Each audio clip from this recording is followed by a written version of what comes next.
Hello there everyone. Today I want to share with you a really cool trick, no pun intended, on a way that you can utilize some of those edible flowers growing in your area and turn them into gorgeous designer ice cubes that will not only impress your guests, but taste great. For today's demonstration, I'll be utilizing the borage flower, but feel free to use any edible small to medium sized flower for this project. The borage flower is just about perfect for making ice cubes, not only because it's edible, but it's the perfect size, it's beautiful, and it has a slight cucumber-like taste which will complement many different types of drinks.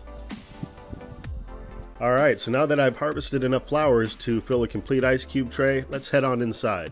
Now I recommend using a silicone ice cube tray. It makes really quick work out of getting the cubes out of the tray. Also, try to use distilled water for this if you can. That's going to give you a clearer end product, eliminating that hazy, foggy appearance that most ice cubes have when they've been completely frozen. So after adding in the flowers to the ice cube trays with the water, you can see that the flowers are buoyant. They're floating to the top, which is why there's more to this than just putting it into the freezer. There's a second step I'm going to be sharing with you to help to encase that flower towards the middle of the cube.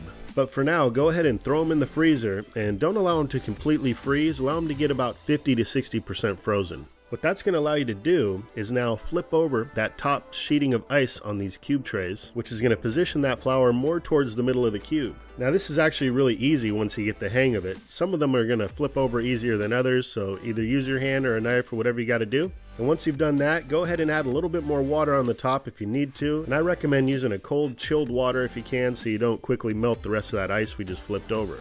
And go ahead and pop it back in the freezer to completely freeze, and you're done. You can see how easy the cubes come out of these silicone trays, making quick work out of the process. And isn't that beautiful? All that's left to do now is grab your favorite glass, throw a few cubes in there, and voila, there you have it, a drink that doubles as a piece of art. And if you use flowers like the borage, be sure to eat them once the ice is melted. They're delicious.